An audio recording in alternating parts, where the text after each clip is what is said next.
Scarface représentait-il un virage dans la carrière de Brian De Palma, jusqu'ici abonné au thriller fantastique obsédé par la question du double et du contrôle mental. Ce film dédié aux auteurs de la version initiale de 1932, Ben Hecht, le scénariste, et Howard Hawks, le metteur en scène, permettait-il à De Palma d'élargir sa palette vers un genre cinématographique qui, de prime abord, ne semblait pas du tout fait pour lui. En apparence seulement. Scarface, arrangé dans la catégorie « film de gangster », est tout aussi pénétré par l'esprit d'Alfred Hitchcock que tout ce que De Palma a réalisé précédemment et tout ce qu'il réalisera par la suite. Le scénario signé Oliver Stone, qui s'appuie, comme s'appuieront les films qu'il réalisera lui-même, sur des faits réels pour nourrir une critique de la société américaine, n'est qu'un prétexte utile à De Palma pour parler d'autre chose.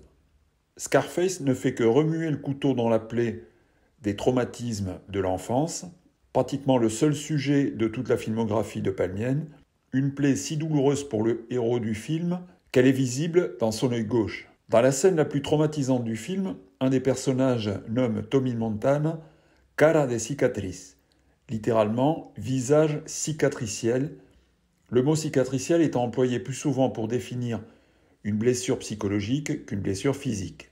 La mafia au cinéma a toujours été italienne, juive en une seule occasion dans Il était une fois en Amérique, sorti la même année que Scarface, et le fait qu'ici elle soit cubaine permettait d'apprécier une autre facette du crime organisé aux États-Unis. Sidney Lumet, initialement pressenti pour réaliser le film, en aurait fait un film dossier sur la corruption des institutions par les milieux de la drogue, mais entre les mains du réalisateur de Carrie, de Fury, de Phantom of the Paradise et plus tard de L'Esprit de Cain, la nationalité de Tony Montana devient anecdotique. Ce qui est important, c'est que le personnage vienne d'une île. Île dont le motif va se retrouver tout au long du film et d'où finalement Tony ne pourra jamais s'évader. Les images d'archives qui servent à illustrer le générique nous présentent des réfugiés cubains entassés dans des bateaux au sein desquels on isole quelques personnages, une grand-mère accablée de tristesse, une femme en pleurs et surtout deux enfants, dont le plus petit, tandis que son père lui montre la bannière étoilée, éclate en sanglots, comme effrayé par ce qu'il attend dans son pays d'accueil. L'image de ces deux gamins sont des transpositions de ce qu'est en réalité Tony, un enfant traumatisé qui ne grandira pas. À l'office d'immigration, Tony est soumis à toute une batterie de questions pour savoir s'il peut être admis ou non sur le territoire américain. Et parmi ces questions, on lui en pose sur son père et sur sa mère qu'il déclare décédés, et on va voir plus tard qu'il a menti, sa mère est bel et bien en vie, quant à son père, on n'en aura qu'une vague idée. Un officier lui demande également s'il a déjà été à un hôpital psychiatrique, puis il en vient à dire à Tony qu'il est homosexuel et qu'il aime sûrement se déguiser en femme. On pense à ce moment-là à Michael Caine dans Pulsion, psychiatre à la personnalité multiple qui aime se travestir pour commettre des meurtres et sous son déguisement de femme, il zèbre de coups de rasoir le visage d'une de ses patientes afin de la taillader comme a été tailladé le visage de Tony. Tony, qui ne comprend rien au sens de ces questions bizarres, répond par des plaisanteries, alors les agents qui l'interrogent vont commencer à le malmener. Il lui demande d'où lui vient sa balafre. Tony répond qu'elle date de son enfance, supposément agressée à ce moment-là. Mais quand les agents de l'immigration découvrent, à cause d'un tatouage qu'il a sur la main, que Tony est un petit malfrat qui ment sur son passé, ils décident de l'envoyer en camp de regroupement. Avant d'être amené, Tony leur dira cependant des mots dont le double sens n'apparaît que plus tard. Il dit à des officiers « Tu aimes mieux que je reste dans l'île, à rien foutre ?» Notons qu'il emploie le mot « île », il aurait pu dire Cuba ou la Havane, et il rajoute « Tu ne feras jamais tant de mal que Castro m'a fait à moi. J'ai tout connu. » Arrêtons-nous sur la cicatrice qui barre le visage de Tony. Alors que la cicatrice qui barrait la joue de Paul Muni était une sorte de crucifix au-dessous de son œil dans la première version, la cicatrice de Tony, identique à celle de Gregory Peck dans Moby Dick, ce grand film initiatique de John Huston chargé de symbolique occulte, où la baleine blanche était comparée autant à une île qu'à une pyramide blanche flottant sur les mers, semblable à la pyramide de cocaïne sur le bureau de Tony, la mèche et la barbe blanche du capitaine Ahcab, convertis en traces de cocaïne sur la figure de Tony. On retrouve d'ailleurs chez les deux personnages, Tony et Ahcab, le même caractère dominateur, par moments ombrageux et souvent proche du délire. Après la scène d'introduction qui voyait Tony passer au crible par les agents de l'immigration, Tony est convoyé vers un centre de regroupement. Sur le trajet, il retrouve un ami cubain, comme lui, échappé de l'île. Il s'appelle Manny et il va devenir son homme de confiance. Tony lui demande s'il a dit aux agents de l'immigration, comme il lui avait conseillé de le faire, qu'il sortait d'un sanatorium, et Manny, qui parle mal l'anglais, lui dit avoir déclaré qu'il sortait des sanitaires, ce qui lui vaut lui aussi d'être envoyé dans le camp de regroupement. Pour obtenir leur carte verte, Tony et Manny vont devoir rendre un service à des Cubains qui veulent éliminer un traître présent parmi eux dans le camp où les réfugiés s'entassent. Chose faite, ils peuvent obtenir le droit de travailler, cependant tout au bas de l'échelle. L'élimination du traître est en quelque sorte le fil conducteur qui va faire avancer l'histoire à 3 reprises. Tuer celui qui trahit est une pratique courante dans les milieux mafieux et autres organisations criminelles, autant qu'au sein des sociétés secrètes soumises à la loi du silence. Le parallèle entre crime organisé et sociétés secrètes de type maçonnique ou paramaçonnique est sans cesse évoqué tout au long du film. Tony, fort en gueule, impulsif, qui roule des mécaniques, est en réalité un enfant. Enfant qui est en guerre contre tout ce qui représente une quelconque figure paternelle. D'abord Castro, le maître de l'île, au sens propre comme au figuré, puis les malfrats successifs auxquels il aura affaire, du plus petit au plus gros. Au cinéma, on se débrouille toujours pour filmer les acteurs de petite taille de manière à leur donner une taille équivalente à celle de leurs partenaires. Dans Scarface, au contraire, il semblerait qu'on ait délibérément mis en valeur la petitesse d'Al Pacino qui, dans de nombreux plans, ne semble pas plus haut qu'un enfant. L'ascension de Tony, accompagné de Manny, se fait une étape après l'autre. Il gagne progressivement du grade en même temps qu'il tente de se libérer des douleurs de l'enfance. Tony et Manny, qui désormais ne se quitteront plus, sont employés dans une baraque à sandwich, placée sous un panneau publicitaire qui indique la Petite Havane, un restaurant, avec une image qui donne cependant l'impression qu'ils sont sur une île au large des côtes américaines, autrement dit Cuba, d'où ils croient être sortis, sans savoir qu'ils y resteront pour toujours. C'est aux abords de cette baraque à sandwich qu'ils font la connaissance de celui qui leur propose un contrat, lequel consiste à aller récupérer de la drogue dans un appartement occupé par des Colombiens, ce qui donnera lieu à la séquence la plus signifiante du film. Séquence qui, à elle seule, n'a d'autre sens que ce qu'elle montre, c'est-à-dire un guet-apens qui tourne mal, mais qu'on doit analyser à la lumière de ce qui arrive ensuite dans le film, et surtout en considérant l'entièreté de la filmographie de De Palma, dont il paraît évident que les histoires de drogue et de gangsters l'intéressent moins que ses obsessions habituelles avec lesquelles il vampirise le film jusqu'à en détourner le sens. Donc, dans la scène où Tony doit aller chercher de la drogue, on est d'abord dans une ambiance de vacances, où 4 frimeurs en décapotable reluquent les jolies filles en maillot de bain. Le décor est celui d'une station balnéaire, de celle où on prend des vacances l'été en famille. Et pour donner un caractère commun à ces images, on a convoqué 2 grands-mères pareilles à celles qui se tenaient sur le bateau de migrants. On a remarqué que ces images d'archives du générique étaient sélectionnées pour créer un narratif bien particulier.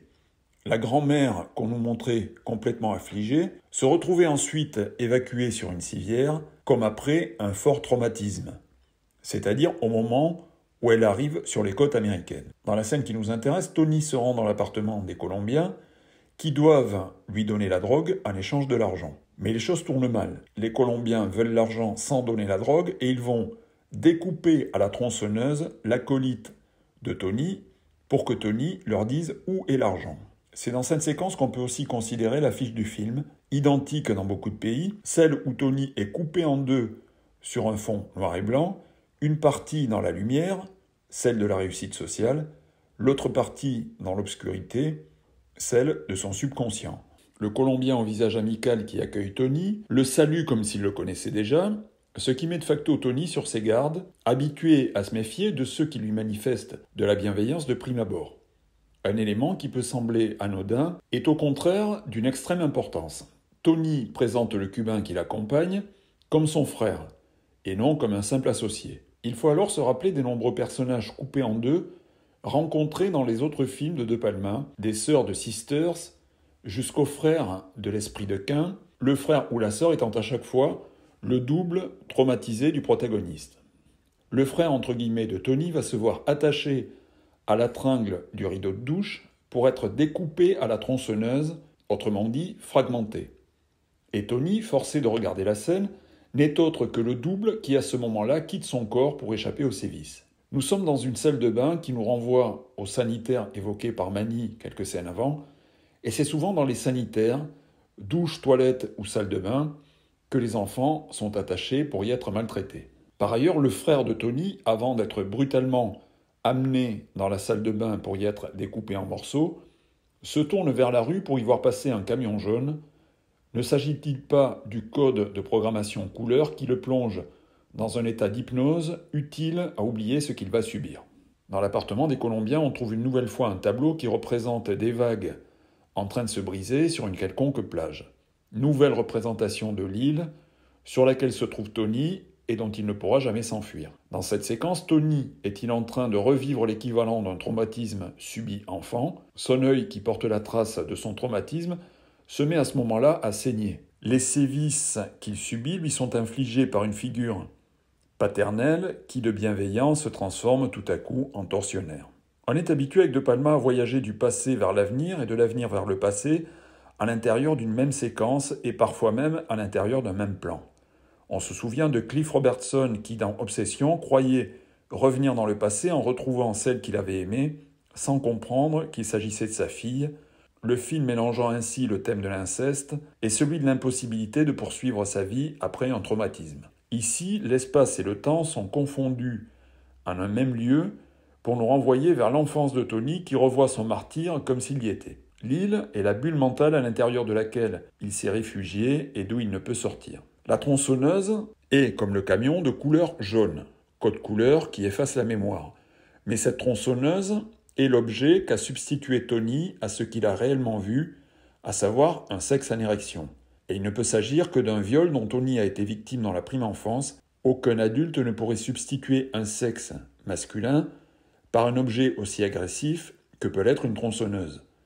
Pendant que le personnage féminin monte le son de la télé, l'homme dans les sanitaires tient sa tronçonneuse au niveau du sexe et le calvaire subi par Tony le fait saigner au niveau de l'œil parce que ce souvenir est pour lui une plaie toujours saignante. Angelo, le frère qu'on découpe dans la baignoire, disparaît bien entendu de l'histoire. C'est la personnalité de Tony morte à tout jamais dans cette salle de bain suite à son agression. Manny, dont on se rendra compte qu'il représente une autre personnalité de Tony, jeune, grand et séduisant, entre alors dans l'appartement pour le libérer de ses tortionnaires. Mais c'est dans le miroir qu'il tire pour abattre des personnages qui ne sont qu'une image dans la mémoire de Tony, ce qui nous laisserait supposer que cette séquence est un souvenir de Tony. Suite au tir de Manny dans le miroir, on voit tomber celle qui peut symboliser sa mère, que Tony a déclarée morte aux agents de l'immigration, et le père qui de nouveau tient sa tronçonneuse au niveau de son sexe. Le tortionnaire de Tony en fuite, Tony le rattrape pour l'exécuter en pleine rue, devant tout le monde. Comme tout enfant torturé par des adultes, rêve de justice et de condamnation publique. Pour valider la grille de lecture de cette séquence, il faut considérer que de nombreux critiques ont dénoncé au moment de la sortie du film un film outrancier, le grand guignol du film de mafia, opposé à la sobriété du parrain. C'est exactement ce dont il s'agit. Rien n'est vraisemblable dans Scarface, parce que Tony est un enfant qui joue au gangster pour venger son humiliation infantile. C'est un lieu commun, voire un raccourci clavier, que de dire qu'il s'agit d'un rêve de vengeance, que Tony ne fait qu'imaginer la vie qu'il pourrait avoir aux États-Unis sans pour autant ne jamais avoir quitté son île, mais de nombreux éléments nous mettent sur la piste d'une histoire imaginée, faute d'être réellement vécue, comme les balles qui, à la fin, ne tuent pas Tony. Après l'exécution de ce premier symbole paternel, Tony téléphone à son commanditaire et il est toujours sur son île, baigné dans la même lumière crépusculaire. Le film est construit en 3 épisodes constitués d'épreuves où se présente à Tony une figure paternelle amicale, pour ne pas dire protectrice, qui va brutalement se retourner contre lui jusqu'à sa chute finale où il mourra sans être guéri de son traumatisme.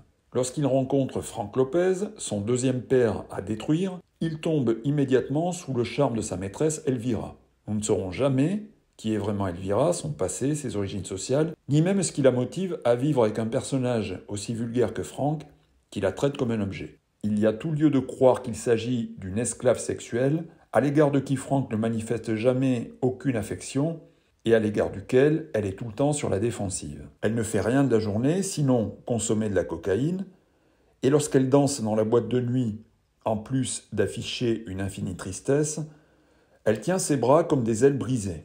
Tony lui demande son nom de famille, elle le lui donne, et Tony lui répond que ça ressemble à un nom de volaille, ces oiseaux de basse-cour qui ne s'élèvent jamais très haut lorsqu'ils cherchent à s'envoler. À Tony qui lui fait du gringue avec des semelles de plomb, elle répond que même si elle était une femme complètement pétée sur une île déserte, elle serait la dernière avec qui elle aurait envie de baiser. L'île déserte, celle où est enfermée Elvira, comme Tony, et c'est ce qui les rapproche l'un de l'autre. En rentrant de la soirée, Tony dit à Manny qu'Elvira est attirée par lui. Il l'a vu dans ses yeux et précise « il ment jamais l'œil ». Le sien, griffé par la cicatrice de son enfance, et celui d'Elvira dans lequel il a lu les mêmes blessures.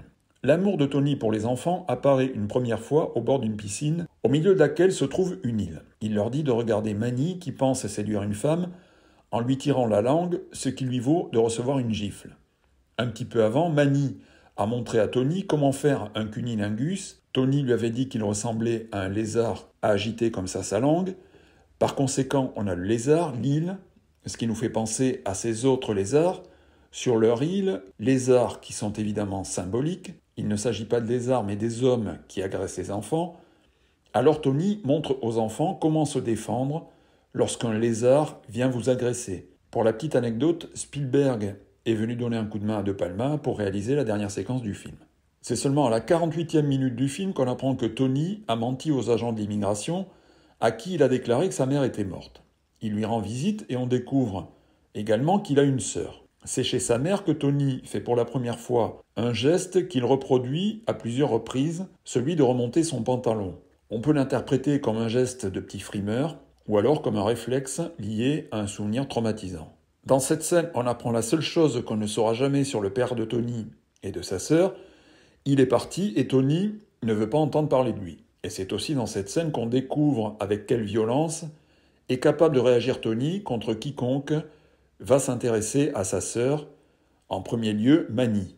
Lorsqu'il rencontre Sosa, lui aussi se montre amical pour ensuite se retourner contre lui, il n'a pas du tout affaire au même type de personnage.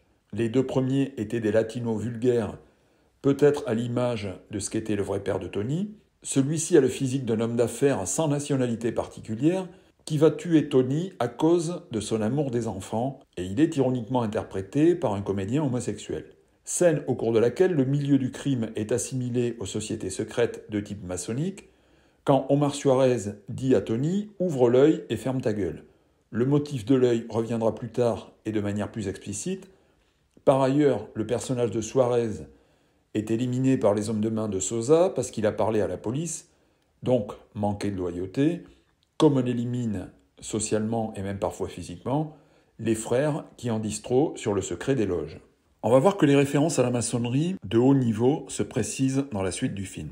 Tony, qui cherche à prendre le pouvoir sur Frank, a une discussion animée avec lui dans le bureau de ce dernier. Frank lui dit que c'est lui le patron, que Tony ne doit faire que ce qu'il lui dit de faire, ceci devant un mur tapissé par la photo d'une île, mais île de laquelle Tony trouve la sortie. Un plan qui nous évoque ce moment de The Truman Show, où Truman a compris qu'il vivait dans un monde mensonger, auquel il obéissait aveuglément, comme le comprend Tony à ce moment-là du film.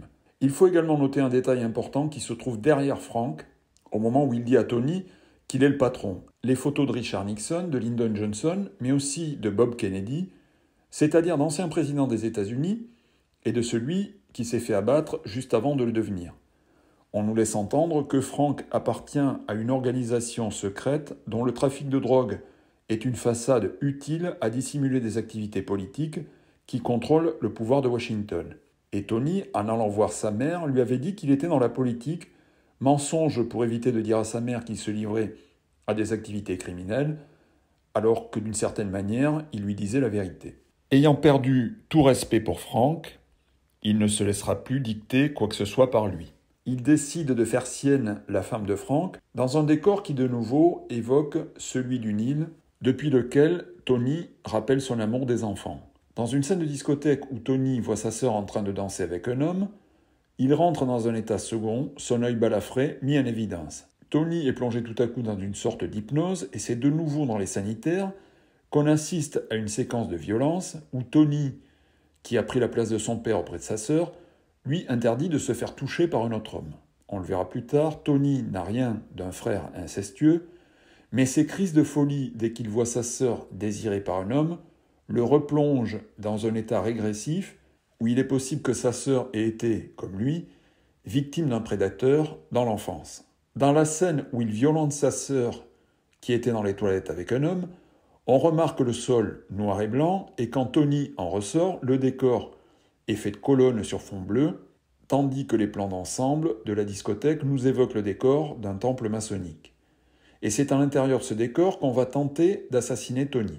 Cependant, les tueurs ne vont pas réussir à le tuer parce qu'ils vont tirer sur les reflets de Tony qui matérialisent ses multiples personnalités, ne réussissant qu'à briser les miroirs sans l'atteindre. Référence à Rita Hayworth, femme brisée aux multiples visages dans La Dame de Shanghai, sur le reflet de laquelle on tirait sans réussir à la toucher. L'ascension de Tony après qu'il ait éliminé Frank passe par un petit détail amusant.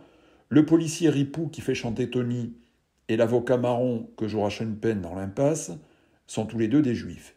Tony, désormais maître du monde, voit passer un zeppelin sur lequel est inscrit « Le monde est à vous ». Toutefois, le zeppelin est un engin qui ne peut voler qu'à basse altitude, son ascension est fragile, il retombe souvent avec fracas, et quand Tony le voit passer, il est encore devant une étendue d'eau, avec des palmiers au premier plan. Le nom de famille de Tony est Montana, et choisi par Oliver Stone et De Palma, en hommage à un footballeur américain, ce qui n'a strictement aucun intérêt. En revanche, il est plus que probable qu'il l'ait choisi en référence à la montagne en espagnol, représentation de la pyramide qui lie la terre et le ciel. Mais le nom Montana est à une lettre près, et là je privilégie la coïncidence, l'anagramme d'Anatome, qui est une île du Pacifique Sud. Intéressons-nous ensuite au monogramme imprimé sur le fauteuil de Tony. Il s'agit d'un M, nom de son père, entrelacé comme un serpent au T de son prénom, comme s'il l'étranglait. Mais le M est aussi la lettre qui désigne le vénérable maître des loges, celui qui contrôle que les autres membres accomplissent leurs tâches, et c'est exactement ce que fait Tony depuis ses écrans de surveillance, au point que son obsession du contrôle le rend paranoïaque. Le scénario utilise le prétexte du crime organisé pour évoquer en creux l'ascension d'un homme au sein d'une organisation maçonnique. Devenu maître, le romantisme naïf qui caractérisait Tony lorsqu'il se déclarait à Elvira laisse place à un grossier personnage, la bouche pleine d'injures à l'égard de celle qu'il aime, et le seul élan de tendresse qu'on le verra lui exprimer est un chaste baiser le jour de ses noces. D'ailleurs, Elvira, esclave sexuelle au physique de mannequin, n'a jamais droit au moindre geste de tendresse, ni de Frank, ni de Tony. À peine mariée à Tony, on voit Elvira consommer drogue et alcool, réduite en esclavage par Tony, comme elle l'a été par Frank. On a de nouveau le motif des sanitaires quand Tony prend son bain dans une immense baignoire posée au milieu de sa chambre à coucher. Est-ce dire que la réussite sociale lui permet de transformer les sanitaires, où il fut humilié, en objet de luxe?